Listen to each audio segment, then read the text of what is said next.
Good morning or good afternoon, everyone, depending on where you're joining us from, and welcome to today's webinar. My name is Tarek O'Dali from Business Review, and I will be your host. It is our pleasure to have Piramal Pharma Solutions with us today, who will be discussing a holistic approach to QbD in the pharmaceutical industry.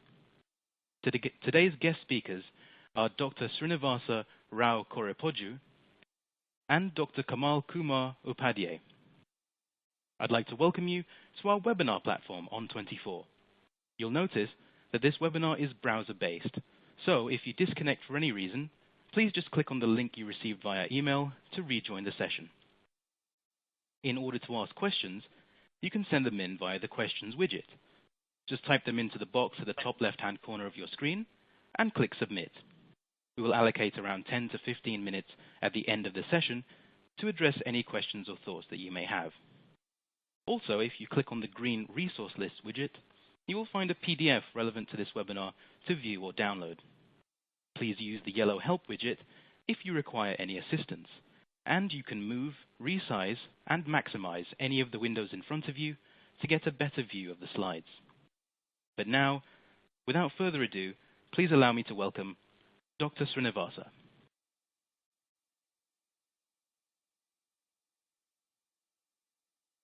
Yeah. Hello, and welcome to the webinar presentation on a holistic approach of QbD in pharmaceutical industry. So here we are going to talk about the definition of the equal by design and then potential benefits of the equal by design and how we are implementing these concepts to reap the benefits in the drug substance development and then drug product development at Piramal. So in this presentation, we are also presenting the two case studies in abstract form due to the confidentiality. And also we assume that most of you have been gone through some of the QbD slides in the literature, and also assume that you might be familiar of most of the terminology we use because we are not going to expand much. Okay.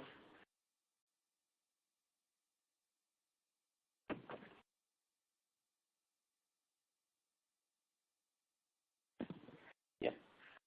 So Piramal Enterprises entered into the healthcare space in 1988. So it has been about 25 years, and then we have established ourselves as one of the most recognizable and respected names in the pharmaceutical industry. As in Piramal Enterprises Limited, we are into the diversified portfolios, and among one of that is the Piramal Pharma Solutions, and we, as a Piramal Pharma Solutions, is a global contract research and then development and manufacturing organization, and we spread across all over the world, and we are providing services across the whole drug development processes into multidisciplinary portfolios, like as mentioned, discovery services, intermediate and then the API development and then manufacture, and then drug formulation, antibody drug conjugates, and then sterile fill and then finish services.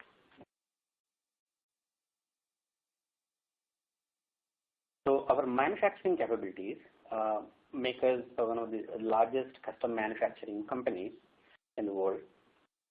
The United Nations Conference on Trade and Development, a World Investment Report in 2011 ranked us among the top 5 in the world. Through the years, we at Piramal Healthcare have partnered with the largest and most reputed organizations in the global pharmaceutical industry to expand our product offerings and deliver the best innovation to our customers.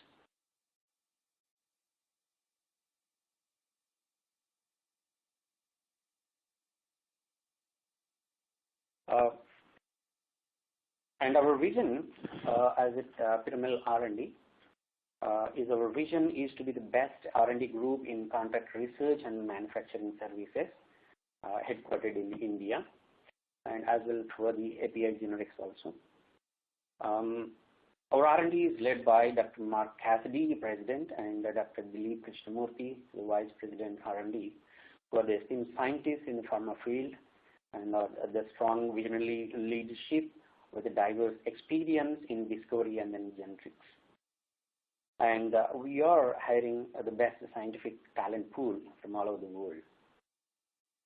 We are providing an environment and entrepreneurial environment and then freedom to come up with very novel ideas and solutions to the complex problems.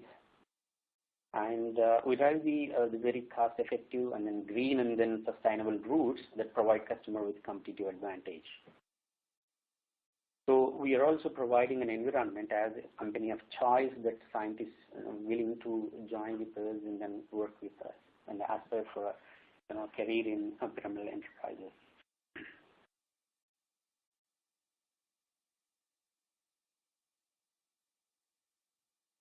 To our credit, you can see that we have about 135 scientists across the sites, like the Ahmedabad, Digwal, Ennore, and then Toronto, and then Wilton. And we have published 340 patents and then publications in various other reputed journals. And we have the vast experience in discovering and developing optimized routes and cost-effective processes from preclinical GLP to life cycle management.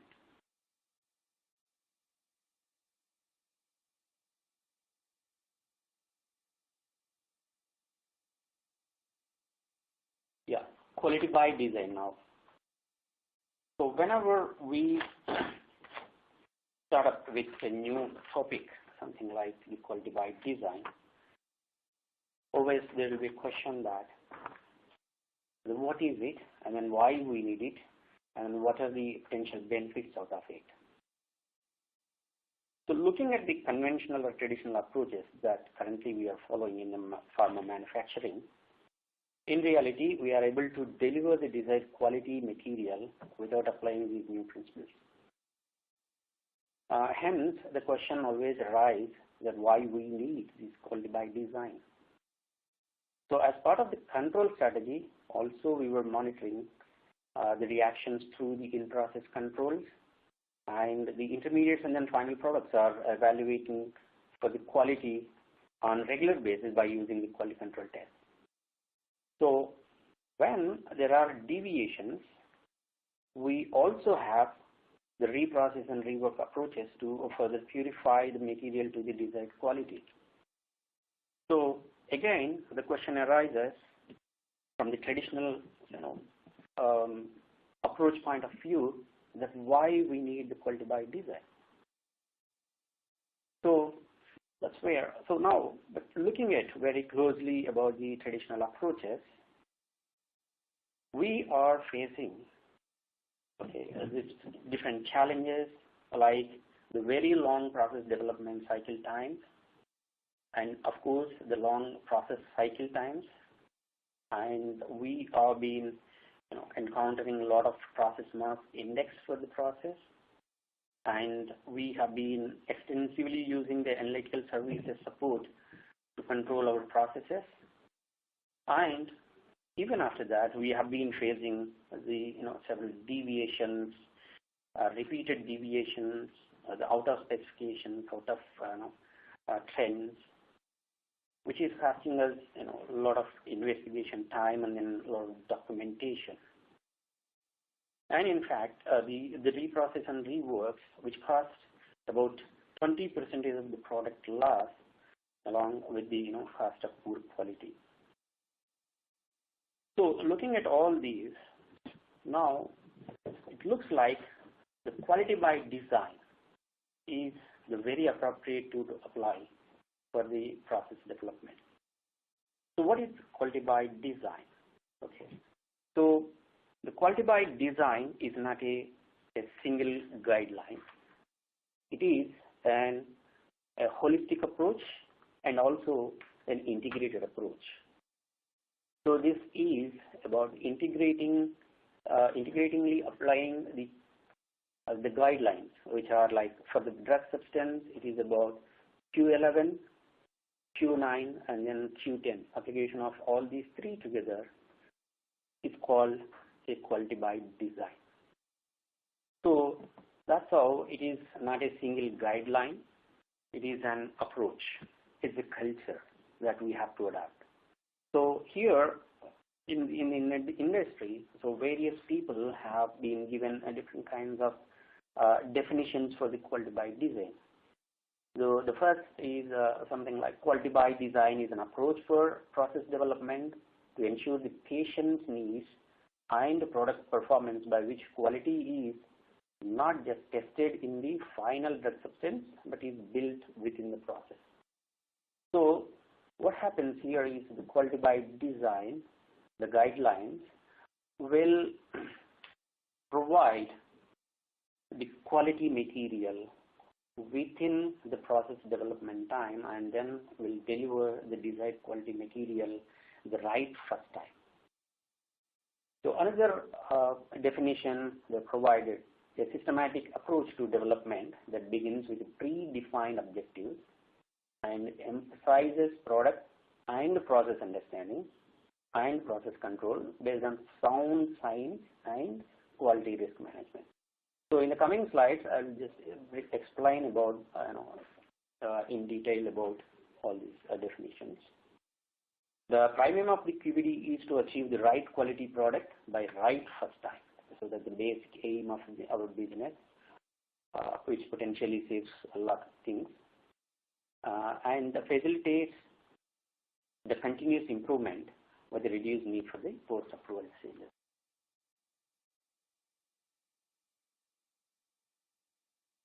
But the most important, another aspect in terms of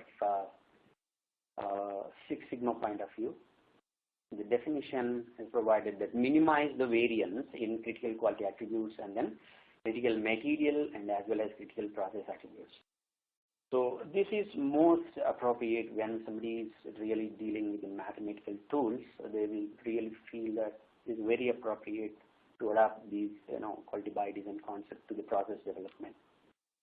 So the y is equal function of x, the way the y is the dependable factors or maybe attributes which depends on the critical material attributes and then critical process parameters here. So though these two factors are very significant in terms of process development, when you have been moving from the laboratory to the manufacturing side, the various other factors also comes into the significantly where it depends on the analytical methods and the analytical methods, the people, the environment. These are all factors also becomes the very critical attributes for your process performance. So that's the really very important definition for the quality by design. And the quality cannot be tested into the products and it should be built in by design. This is another way of representing the same definition as mentioned earlier. And it is a proactive approach rather than a reactive approach.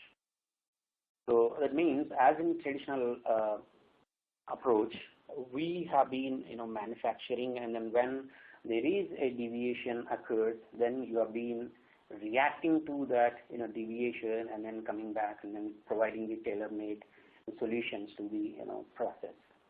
But whereas there are repeatedly the deviations coming up, and then you have been tailoring the processes continuously. So that leads to a lot of difficulties in the continuous manufacturing. So that's the real definition of the quality by design, and actually what it aims at. So as is presented in the table,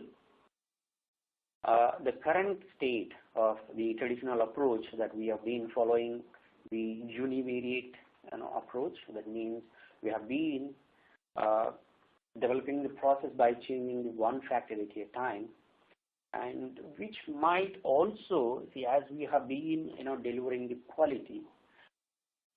That's what is the real challenge. So, but still we have been facing some deviations. So that means actually by doing the univariate approach, we have been defining our design space into the one of the corner of the design space. I mean, instead of the entire central part of the design space. So the univariate approach has that drawback, and the QbD defines that you should adapt the multivariate approach where you can generate the very adjustable the design space, where you can have very good freedom to operate, and you will have the best control strategy there. So that's what it is aiming for. And another aspect is that it's looking for implementation of the FAT. So the process entry tools will be very helpful in achieving the desired quality the right first time. That means you'll be monitoring the reactions through real time the reactions, and also you'll be releasing the materials on real time. So that's the real help of the PAT tools in the quality by design in the real process development.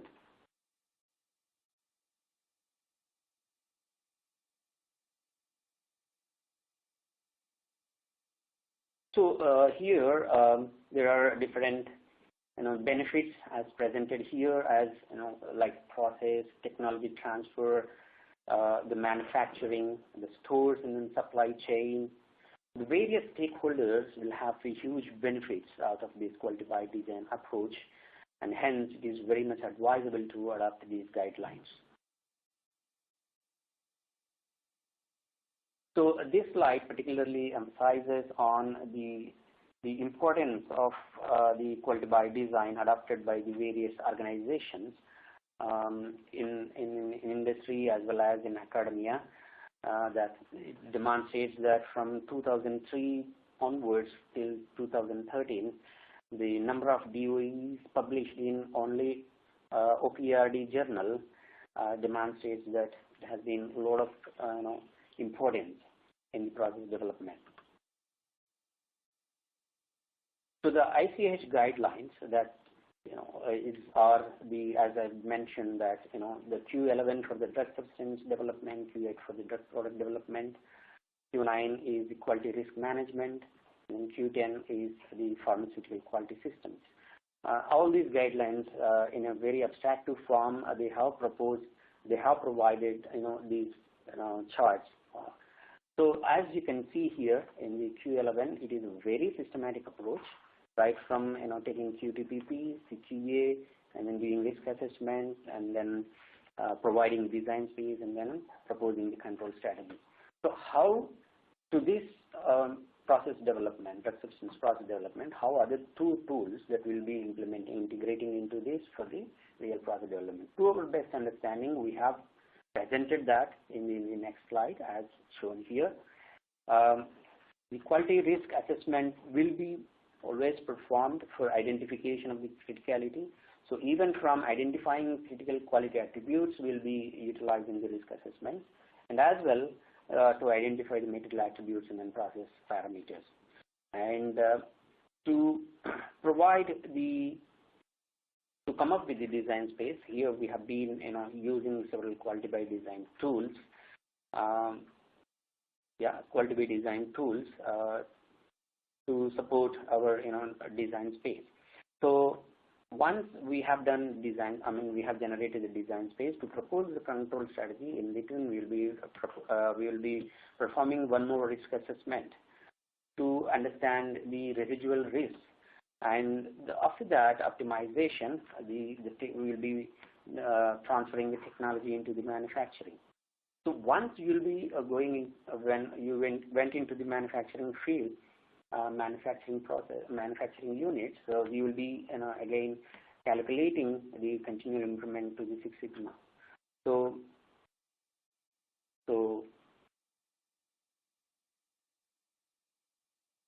this slide illustrates the tools that we will be implementing for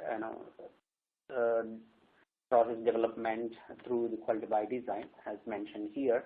And this starts from using the quantitative analysis. Actually, right from the selection of the right route is the first step for the quality by design. And right from there, the process, process development as well for the process understanding, various tools will be adapted in this. So in the process development, there are 4 stages. One is the right route selection, and then the selection of the right solvent and the right reagent, and then in the process understanding, we'll be going through the best process understanding and then proposing the best control strategy. So once the process is optimized and in the laboratory, then we will be transferring the technology into the manufacturing, where we will be mainly focusing on how facilitating this into the big reactors, and then assessing about the equipment and utilities, and then we'll be doing semi-empirical models and statistical analysis to map the exact suitable reactors, and then finally we'll be doing operational FMEA to avoid any risk in the operations. So finally we'll be monitoring the entire manufacturing through commercial through the life cycle management. So when you look at the process, each process will have various phases as shown here, like conversion, workup, distillation, crystallization, and filtration and drying. So each of the phases should be analyzed thoroughly by the quality by design approach, and then you will come up by each phase will have the control each phase will have a design phase and then control strategy, and we'll be performing all these quality by design concepts through each phase of the reaction. So at the end of the process optimization, it should look like that each of the phases should be having the best control strategy. Okay, it should look like this. And the most important part of the entire quality by design is the quality risk management.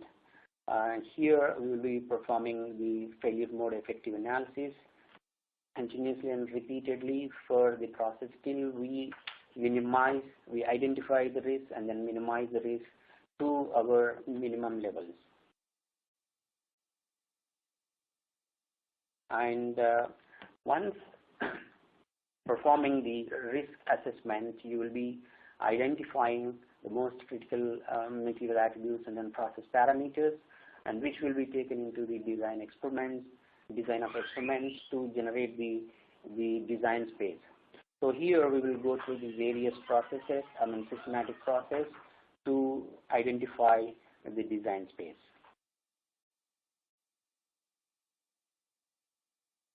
And then finally we will propose the best control strategy for all the raw materials and the intermediates through your control strategy.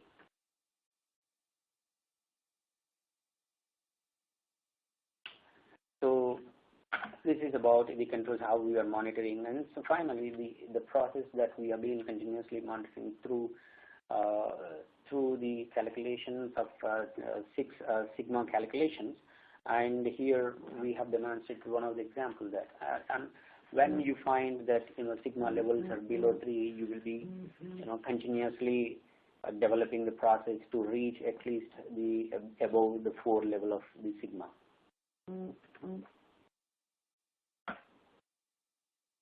The major important point here is that in the generics development, generics process development, the timelines are very short, and then how we will really come up with the very efficient process development. So here the timelines are ranging from 7 to 11 months, so that here we need very tight timelines and then planning to come up with, and also we need to have very skilled people and the continuous monitoring. So here is the case study. So the reaction conversion optimization, one of the examples that we have performed in our Piramal site. So this is about the cross-order reaction and followed by the 1,4 cyclization reaction. So where we have identified the QTTP and we have identified CMA'S as shown here. All those CMA'S we have been thoroughly rendered for best understanding that how the variance is, and then depending on that each phase that we have identified how much variance is occurring in those critical quality attributes, and then taking those critical parameters, the variables, we have performed a DOE, and we have adopted here the full factorial design with 3 factors, and then we have got the results, and then the data actually will be normalized for fitting in the mini tab. And as you can see here, the ANOVA results for the responses like enantiomer and then conversion, all the factors have been shown very significant, and it also have the curvature in there. That means they are having nonlinear impact on each other. So further, we have also monitored that, and then through the charts. And here we have come up with the response optimizing for the best conversion conditions, and through those best conversion conditions, we have optimized the process to the improved yield and as well as for the minimize the enantiomers. I mean, the critical quality attributes have been kept under control. The final outcome is that since we have the nonlinearity, so we are going for the further RSM model experiments to find the actual design space and to provide the control strategy. And similarly, we have also implemented these concepts in several of other examples, and we have found that the equal-to-die design is very much helpful in improving and then the process robustness, and as well as keeping the process very much under control and to deliver the desired quality material. So similarly, we also implementing the same concepts in the analytical method developments as presented in the slides. Will not be detailing now. So please, Kamal, please take over. Thank you, Srinivas.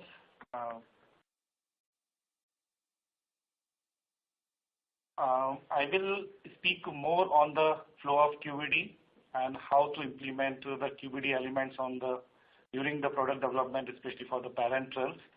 So the first element is the quality target product profile, the QTTP. So whether it is a generic, whether it is an NDA, we need to have a target in place before starting the product, and that has to be followed by the critical quality attributes. Once we have the QTTP and the CQA in place, we can do the risk assessment. The risk assessment is the link that we need to identify that what are the factors involved in the product development which may impact or can impact in our product quality. So like a critical material attribute, whether it is API, whether it is an excipient. And also we need to look the process parameter, that which parameter is impacting our quality of product. So there are CMA, excipient, API, and the CPP. And simultaneously also there are the risk assessment tool available that also we can start working on that at the initial stage of product, like Ishikawa or phase 1 diagram, or risk assessment tool like FMEA, which is a very nowadays every company is using this FMEA tool. After the risk assessment, furthermore, if required, we can create the specification through the design space, which is mainly based on the software, and so we can play within the specification, and there is no justification required if you play within the space. To change the space, then you require to do the study, and you will study according to the US FDA. After all the risk assessment, you can make the strategy against all the risk, the mitigation plan to mitigate all the identified risks as a critical. This all QbD approach will give the opportunity for the continual improvement and innovation throughout the product life cycle. So first I will start by the QTTP. So the QTTP elements, generally it is two types. One is the necessary element, which is related to the drug product, like sterility, purity, assay, and the related substance, pharmacokinetic, therapeutic effect, target patient populations, shelf life. These all are mandatory and necessary elements which we need to target. But other than there is some desired elements like dosage form. When we work on the B2 kind of product development, then we have freedom to change the dosage form, like from lyo to injections, ready to use, tablet to the injections. So there are some desired elements. So when we start making the QbD targets, so we can create the table in the one column. We can put the QTTP elements, and second is target, and third is justification, and fourth, if required, we can put the reference, because it is and if we are working on the R&D our reference will be the R&D, or if it is a pharmacopoeia, then pharmacopoeia will be our reference. So according to the rules, the knowledge, we can divide the call it QTTP elements in a category like general attributes. So general attribute can be I'm just giving the example that it can be a dosage form, like target is injectable, route of administration, intravenous or intramuscular, dose strength, it may be 5 ml, it may be 2 ml, whatever we are targeting, and the fill volume, it may be 1 ml, it may be 5 ml, and the justification that it has to be pharmaceutical equivalence compared to the R&D. And the reference, of course, it is R&D, and the packing set which is available at the US FDA side, or you can find out in the box of R&D. The physical attribute, I just put the example of appearance and osmolality. There are a lot of physical attributes that we can, based on our knowledge. So I'm just putting as an example. So there are second attribute is a physical attribute. The third is the chemical attributes. So like then here you can put the assay, related substance, and preservative. If the product has a preservative, then you can put some preservative, and you can think as much as you can think to put and define your target in QTTP. And then after that you can have a microbiological attribute. Since it is being an injectable product, it is very mandatory to have the microbial attribute in place and target. If it is a sterility as per the USP 71 chapter, and the BET is chapter 85. And if the product is USP, you can just put the reference of BET as per USP. And packaging attribute, what will be your vial and the rubber stopper. It is always recommendable that you should have as much as close to the RLD. So we need to have a target for packaging itself. And of course, but not the last, is stability.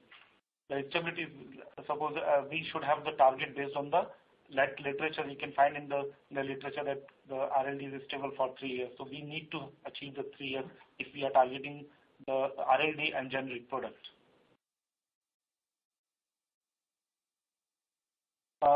This slide just I defined the risk in 3 colors, which is cited in the literature. I mentioned the paper, the QbD for ANDA as an example of immediate release dosage form. The low, we consider low if it is broadly accepted, no further investigation is needed.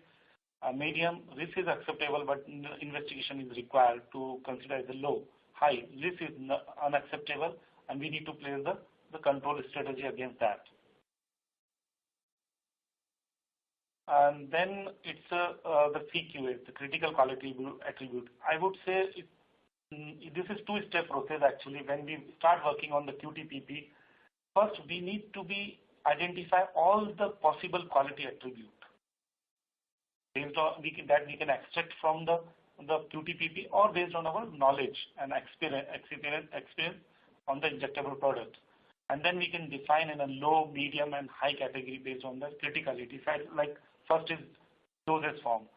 I put the low. I'm just giving the example only. The dosage form. Our target is clear and colorless solution.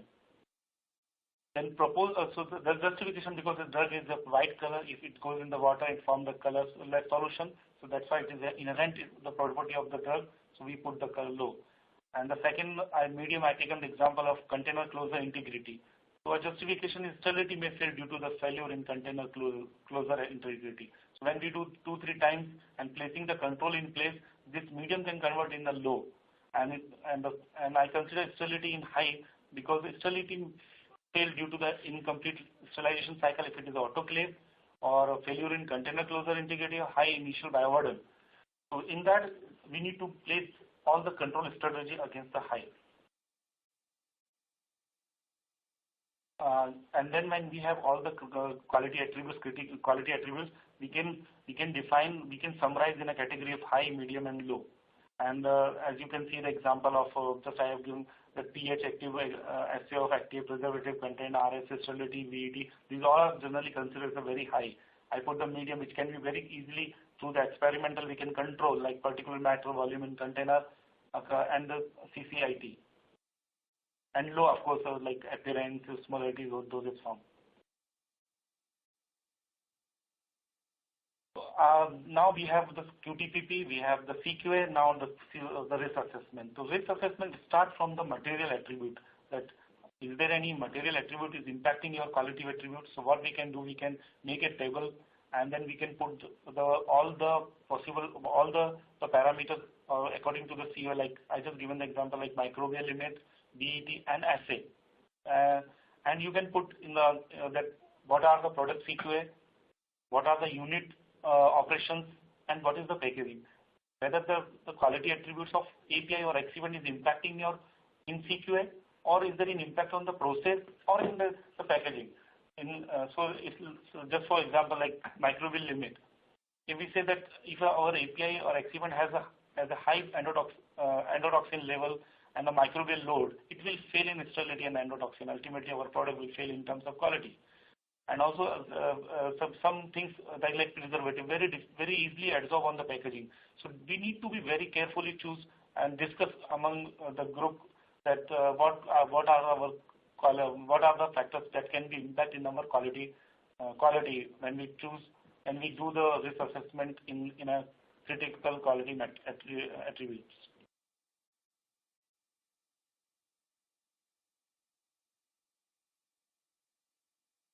Now the second is the CPP, critical process parameters. So now we have the CMA, and we sorted out all the critical attributes of related to the API and excipient. Now that we can work on the CPP. Is there any process? Sometimes in injection, like a suspension, you have a multiple process to make the suspensions and liposomes, nanoparticles. So what we can do, we can divide the process, the first step, second step, and third step, and we can look the step by step what are the process that can impact in our product quality attributes. For example, water in manufacturing vessels. So if the water which we are taking is having the high endotoxin level, your product will fail in endotoxin limit. Same as preservative. If your product has a preservative, which generally use less than 0.2% or very less quantity of preservative, generally we use in parenterals, multi-dose parenterals. Sometimes if you are not weighing correctly, then you will lose the product efficacy. So you are impacting the critical quality attributes. So again, we need to do the thoroughly risk assessment on the critical process parameter, which you can keep as much as you can in detail you can keep, and you can divide in a process wise.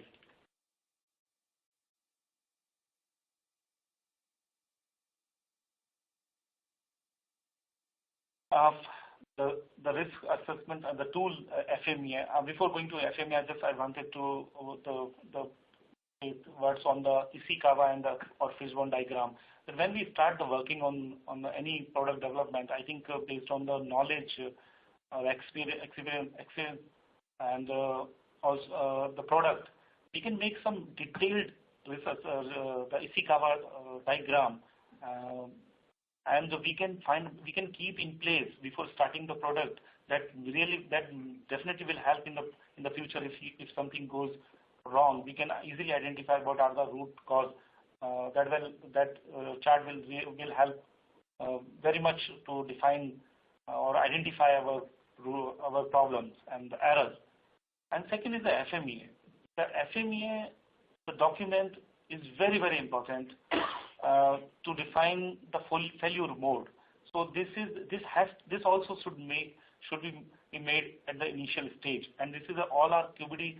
QbD actually is a dynamic process. It's changed as you gain the knowledge during your product development. So you can change the risk based on the controls you are keeping in place, or the knowledge you can change.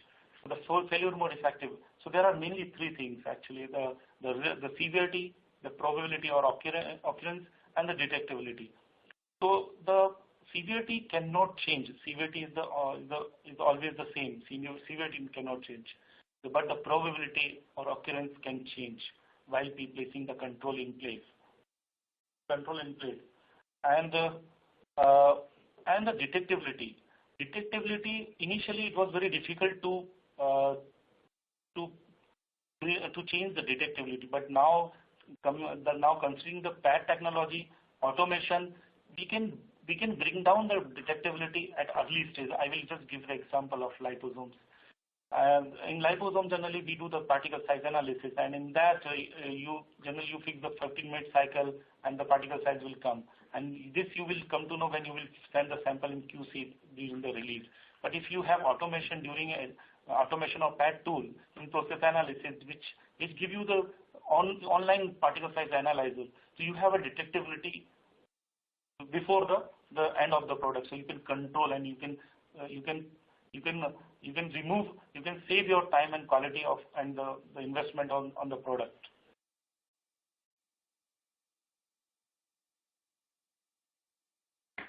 And the control strategy of projects. So now we have the QTTP, we have the target set what we need to achieve. We have all the critical quality attributes. I'm just saying the critical. I'm not taking the word of quality attributes, because now we have, at the end, we have all the criticals, all the right things, and things, whether it is related to the API, whether it is related to the excipient, or whether it is related to the process or a process. So what others I'm just giving the one example. So like a CMA of API. So what we can do, we can collect all the criticals which may impact or which can impact in our product in a one by one, and then we can place the control in place, and then we can start working on that. So just for one example, that the CMA of API and excipient has a bacterial endotoxin level of API. So we know that when the BET level can impact on our product quality. So what we can do, we can establish the range at our R&D level batch, or as per CO, it is okay to use that material that will not having the impact. So what we can do, we can play with the range established at the lab, and then we can work on the actual data which is obtained in the material. We can do the in-house analysis of the API and excipient, what the vendor is saying, and what we are actually getting the data on the product, and whether this is acceptable according to your product qualification, those qualifications. And then if it is a product is official in USP, blindly we can follow as per the USP. The overall purpose is that we were placing the control in place and saying to the plant and the next person, because the R&D person when transferred to the manufacturing site, then this control strategy plays a very big role. And then the person who is going to handle, who is going to commercialize your product, has a knowledge that I should control the BET limit within this range. Otherwise, this can impact in my quality. And so that these are the control strategies. So the control strategy, it's very, very big important, play the role to mitigate the risk. I just wanted to the most emphasize in the word of for the C critical process parameter, that when do the risk assessment, you can also identify what are the factors that is skill dependent and skill independent. So you can do that micro level to define your risk as much as you can do, and you can place the control strategy against all the risks that you have identified. So this is all about the practical approach, and we would be very happy to give the answer to all of the questions. Thank you very much. Thank you very much. Just a reminder for the audience, in order to ask your questions, you can send them in via the questions widget. So just type them into the box at the top left-hand corner of your screen and click submit. And we're going to get to as many questions as we can today. So the first question I have here is, what is the basis for RPN risk ranking? Yeah, the risk RPN, that is a risk priority number, which is derived as in definition, it is the multiplication number from the severity, the detectability, and the other factors. Severity and the detectability and so it will be generated based on the experimental data and then trending and the variance that has been observed in all the critical quality attributes. So that's the main thing. And the second thing is that it should be generated by the brainstorming by the quality by design team consisting of the various disciplines involved in the manufacturing and then process development. So R&D, the technology transfer teams, and then manufacturing teams, and then analytical teams together, they will be generated. So that's where is the risk priority number. I will add the thing that actually we define this risk. There is the presentation which is given, which is available at the site of the US FDA. That severity we can keep at the level of 1, 3, 7, and 10. And 1 says is a low, 3 says is a moderate, and 7 says high, and 10 say extreme for the severity case. And the same as detectability.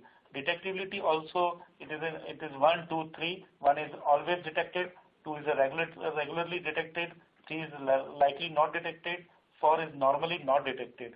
Same way, probability. Probability is defined in a 1, 2, 4, 8. And if you want to go, you can find more detail in the presentation which is available in ICH guideline.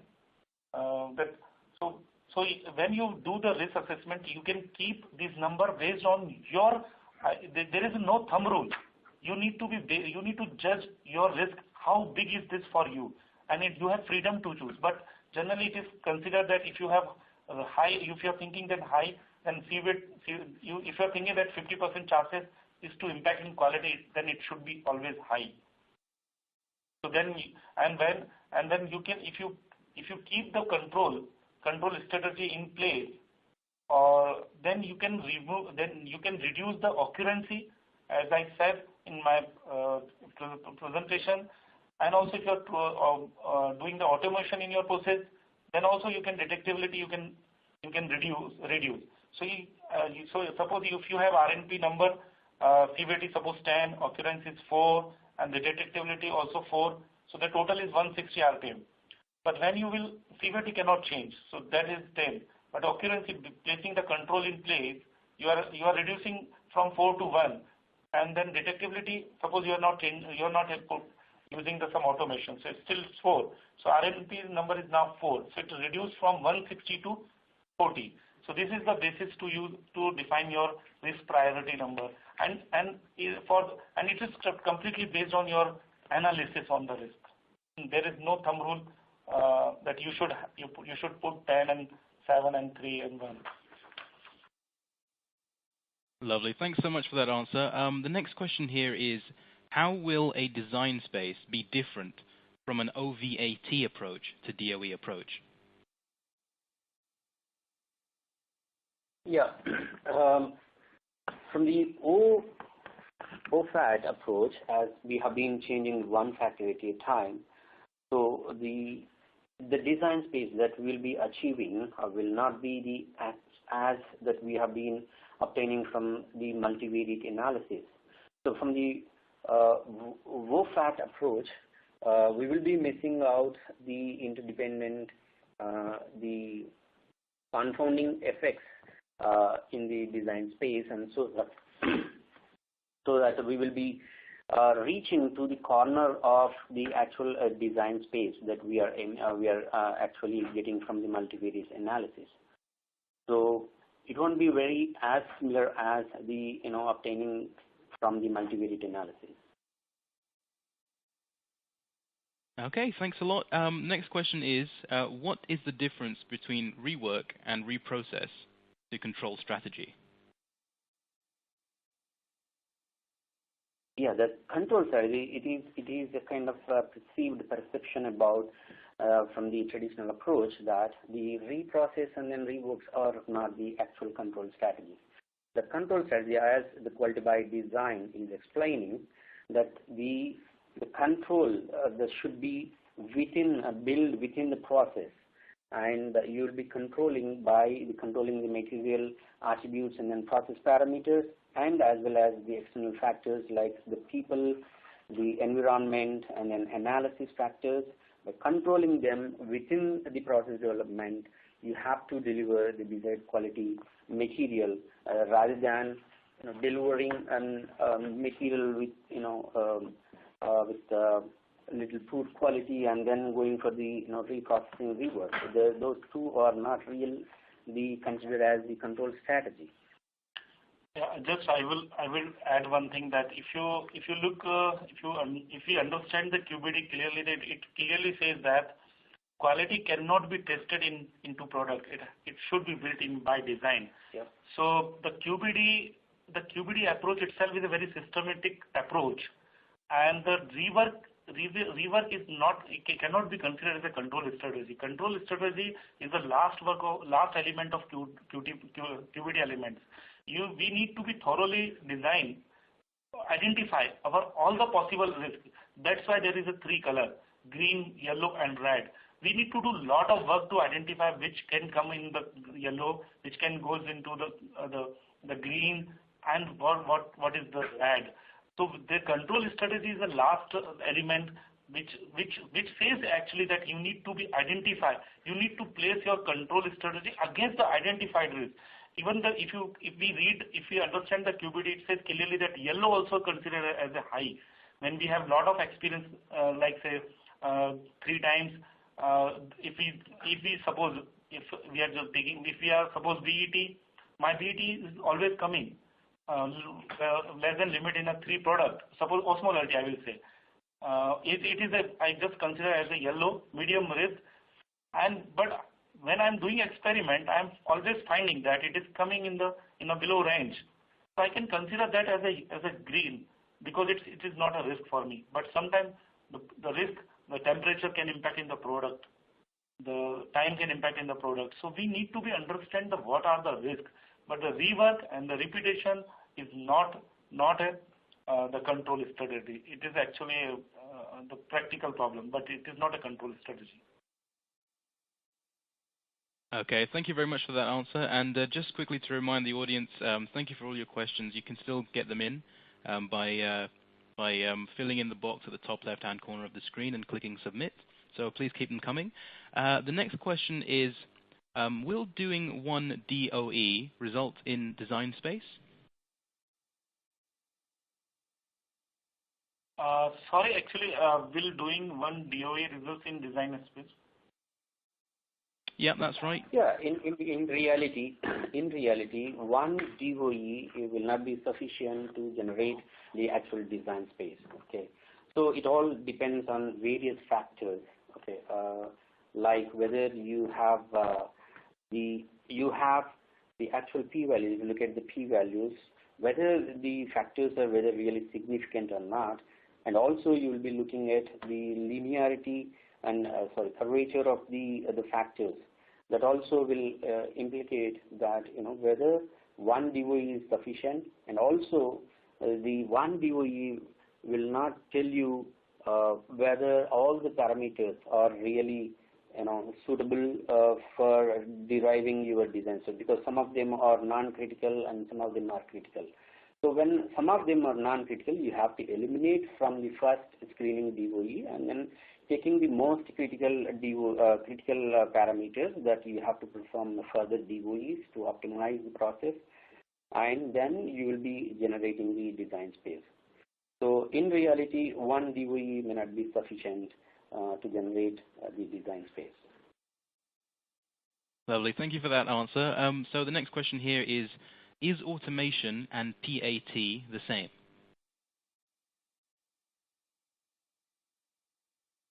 Yeah. See, the PAT is a process analytical tools, is an automation, but whereas all automations are not PAT tools. So most of the times there is a confusion about this automation.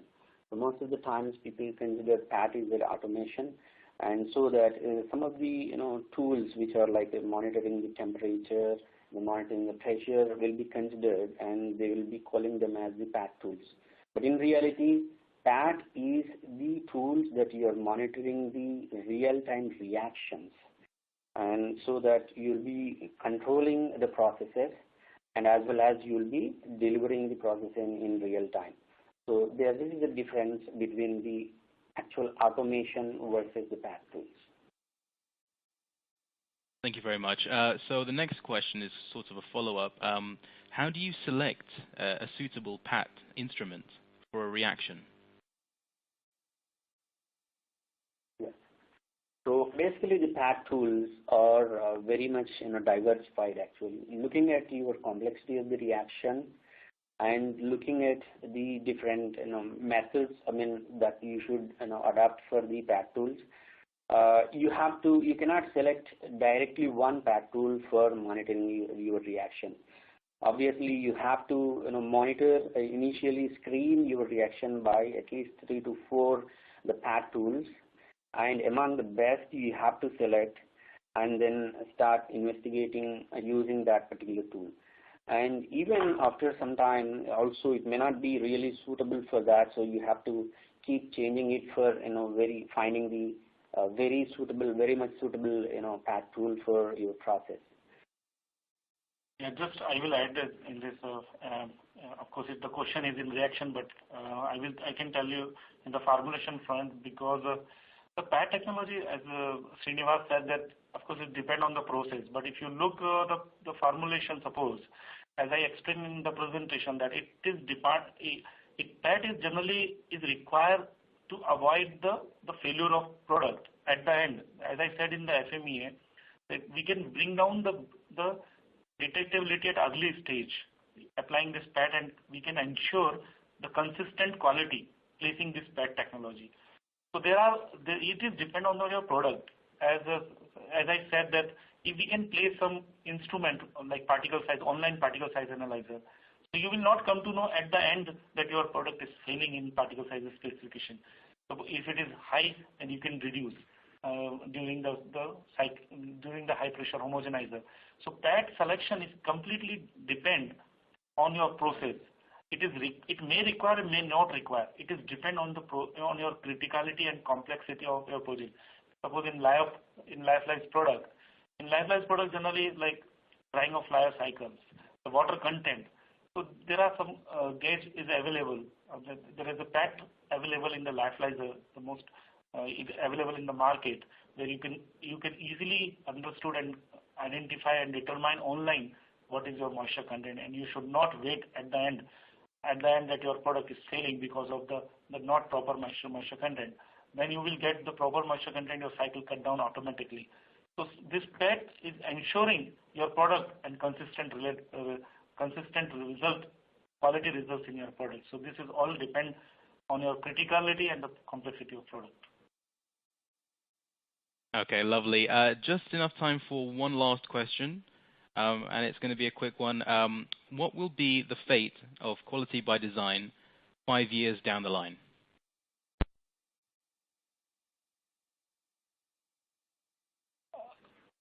Sorry, what is the fate? Fate of the QbD.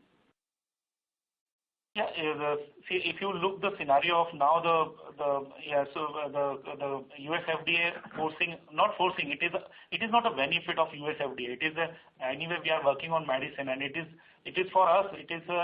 We are meeting the need of unmet needs of the patient. So the quality should be built by the design, and I'm sure that all the qualified person will adopt this more and more, because it's a very systematic approach. You do one by one, and ensuring that your product will after 10 years also will produce the same quality. So I'm guessing it will be more and more by day. Okay, lovely. Thank you so much, and thank you to everybody who submitted questions. Sorry if we didn't get to yours, but we'll all pass them on to the speakers and they can get back to you. So that actually just leaves me to thank Dr. Srinivasa and Dr. Kamal for a great presentation, and also thank you to Piramal Pharma Solutions for sponsoring this session. To all the attendees, you're going to receive an email shortly, so that will tell you how you can access the on-demand version of this webinar. And you can access this directly, if you'd like, through our website, which is www.business-review-webinars.com. Once this webinar ends, today's survey will appear in its place, and we would much appreciate it if you could answer the questions in there. And we look forward to sharing further webinars with you, so please do keep an eye out on the website just mentioned, and follow us on Twitter at BRWebinars for daily updates, and also join our LinkedIn group, Business Review Webinars. Speakers, do you have any last minute, anything to say to the audience last minute? Yeah, thanks for attending the webinar. And thank you very much, all the audience. Thank you for your time. And please let us know if anything. We will be very happy to give the answer to your questions. And because of the time constraint, sorry, we couldn't give the answer to all the questions. But definitely we will give the answer. Please email to us. And surely we will get back to you, to all. Thank you very much. Thank you once again, everybody, and I hope you all have a lovely day. Bye-bye. Thank you. Thank you.